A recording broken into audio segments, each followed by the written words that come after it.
Alright, Trickster. This is the most hated class in Dragon's Dogma 2, with about 15% of the community enjoying it, and the other 85% thinking it's the most boring vocation in the game. Whether it should exist or not, the class is clearly unfinished, receiving only 8 total skills while most other vocations get 11 or 12. Unfortunately, you get very few options for combat, on top of not being able to deal any damage whatsoever by yourself. All that in mind, let's rank every Trickster skill in Dragon's Dogma 2 from worst to best. Fragrant Alarum is a state you could put yourself in where any hostile target in the area is going to glow red, alerting you of enemies through walls essentially. And a congratulations to this skill as it manages to be the first and only F tier skill in the entire game thus far. There is no reason to ever use this, and even if you do throw it on for the giggles, it still does nothing. If you didn't already know where enemies were in certain areas, this would not help you, as it shows up as a blob. Goblins, Saurians, bandits, who knows what that is? What I know is that it's an evil entity of some sort, like I will when I walk into the room and see them. Possibly, this could be used for role-playing purposes in, say, a D&D fashion. Say you want to roll for insight on the next room. Boom, now Fragrant Alarum is going to fill that purpose. Other than that, this does not belong in Dragon's Dogma. The series is known for its combat being an action RPG. Fragrant Alarum is an embarrassment to Trickster and makes it harder to defend the class for those who actually enjoy it.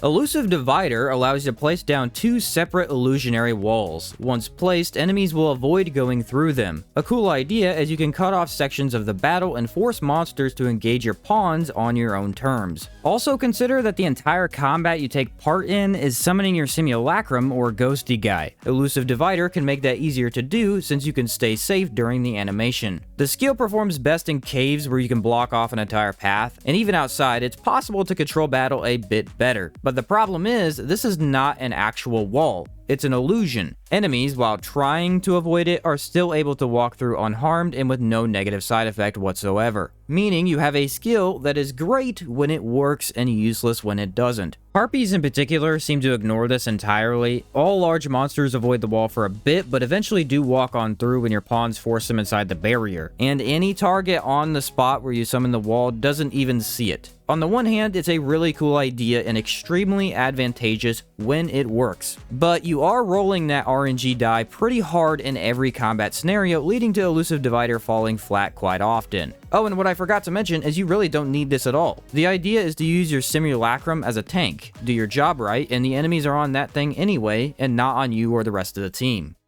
Tricky Terrace is the same idea as Elusive Divider. Instead of a wall, you have your own illusionary floor. I was told you could get some of the enemy AI stuck in the floor, mainly skeletons, although I was unable to test it personally. And most other enemies seem to not care about the floor unless it's on the edge of a cliff. But enemies really don't have a reason to go off your fake ledge at all without a bit of work. The idea is to pair this up with the Visitant Aura skill. The latter gives you control of your simulacrum as you fly around, meaning you can fly the targets your enemies are trying to attack over the floor, where they will then jump at to their deaths. At first, the strategy is quite hard to pull off as there is a lot going on, but since enemies beeline it for your ghostly figure when they get smoke on them, you can guarantee they're going to go off that cliff. I managed to make this work on a dragon even, sinking him into the briny water with almost full health still. And weirdly enough, this is one of the 2 main playstyles for the Trickster, simply making all of your enemies die to fall damage or the brine. But while that can be engaging and really funny at times, it is far from efficient.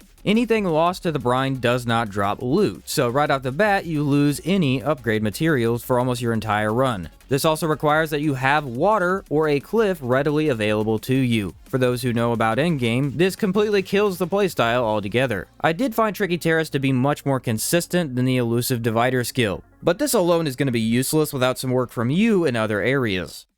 Speaking of Visitant Aura, this is it right here. You meditate on the ground becoming a ghost. As the ghost, you can fly up and down to get a better look of the battlefield or check out the map a bit better. You can also pull your simulacrum around behind you. So what you do is aggro all the enemies around you using the misty smoke. Then go into Visitant Aura and move the ghost around as they stare up into the sky at it. Turns out it's actually better to place the ghost out over a ledge and then gain enemy attention. That way all you need to do is then summon the the Tricky Terrace skill, and the enemies blindly jump towards your misty figure out there in no man's land. The entire idea requires Visitant Aura, as there's no way to move your simulacrum around from your own person without it. And I'll be honest, the idea is quite fun. A bit confusing to get all the controls and skill activations in the right order every time, but it is funny to have large monsters and groups of enemies jump after the fake you. Yet again, what sucks is this really doesn't work even half the time. Go fight Grigori or the Medusa even and try this strategy. You're plumb out of luck. Visitant Aura is neat and situationally useful, especially since you can place the simulacrum up in the air where enemies look at it but can't reach it. Still not that good overall though. Binding Effigy is your mist throw ability. On use, it's going to throw out your simulacrum towards a target. The thing latches on and holds there until it dies or the target does, which leads into another strategy that tricksters can rely on. When this thing is attached to a foe, other enemies will still be attracted to it. As long as you apply smoke to the group, everything will then attack that enemy for you, thus allowing you to have the enemy AI fight the enemy AI and defeat each other as you watch from the sidelines. A trickster actually has access to this all the time, but the innate ability only reaches out like a foot in front of you. Binding Effigy literally throws that simulacrum far towards the target, which means it is a must-have for doing this at all. And that's really as in-depth as it goes. Have enemies fight each other if you want. Keep applying the mist and they're still gonna stay off you. Except there are two main issues here. First being that if the thing misses, your simulacrum is now just gone. You must now re-summon it completely, and while the tracking is generous, you may be out of distance and not realize it. Plus, whatever enemy you have the thing attached to now has no quote-unquote tank to go after. And guess who else is the prime target? Yeah, you become the main target here for that one enemy. Okay, again, not a big deal, until you try this strategy on a large monster. A Cyclops can be attacked by all sorts of enemies, but now he's gunning for you, and since you're Trickster, you can't do anything. Here I do think the elusive divider skill could help, but as I said, it's not all that reliable. Great skill for what it tries to do, but what it tries to do is pretty lackluster all things considered.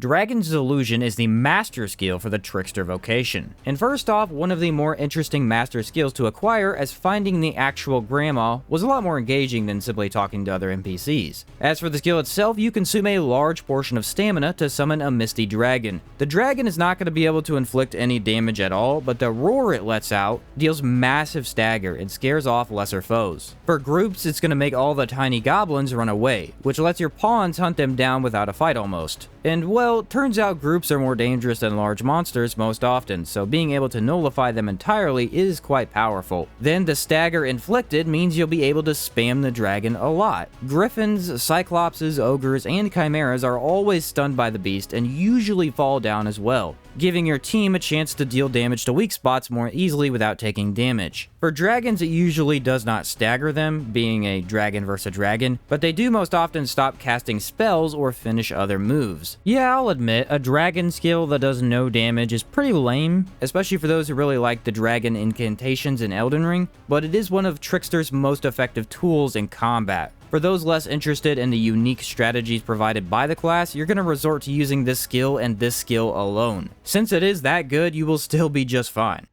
Suffocating Shroud gets an S tier rank out of default, because you can't play Trickster without this skill. Instead of a single target mist like your regular attacks have, this applies the mist effect to all targets in the area. Without Suffocating Shroud, you are unable to keep enemies on the misty you at all. It takes far too much effort, and I did try this. Playing without the extra AoE is such a painful experience that it's going to make Trickster completely useless to you. And yeah, this is really dumb. This skill should have been a core skill, considering you literally cannot play Trickster without it. Like all those strategies, well, the three I've described already, with the other skills, they only work as long as you have this one on right here. That's very poor design, unfortunately. So yeah, apply a mist to everything around you instead of a single target. Not much to say on one of Trickster's best skills, but it also doesn't do much other than the one thing you need for this class. If you really hated Trickster before and weren't using Suffocating Shroud, that's likely the main reason.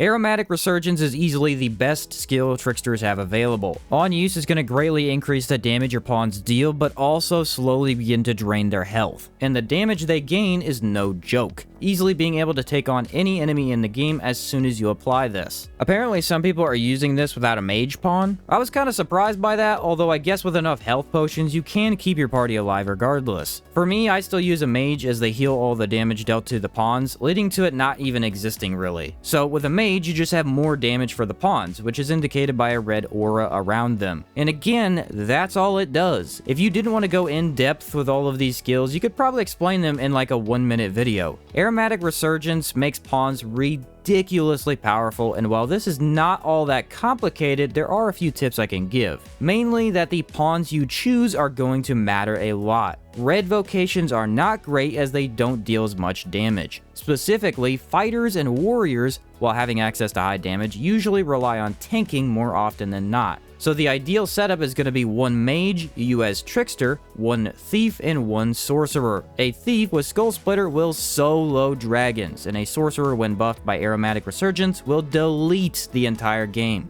Both of the master skills are so strong on that class that it becomes even stronger than you playing as Magic Archer. It is very hard for a damage buff to not be one of your best options no matter what game you play. And Aromatic Resurgence is one of the highest damage buffs possible as it turns your ragtag team into full-on Goblin Slayers, if you know what I'm talking about.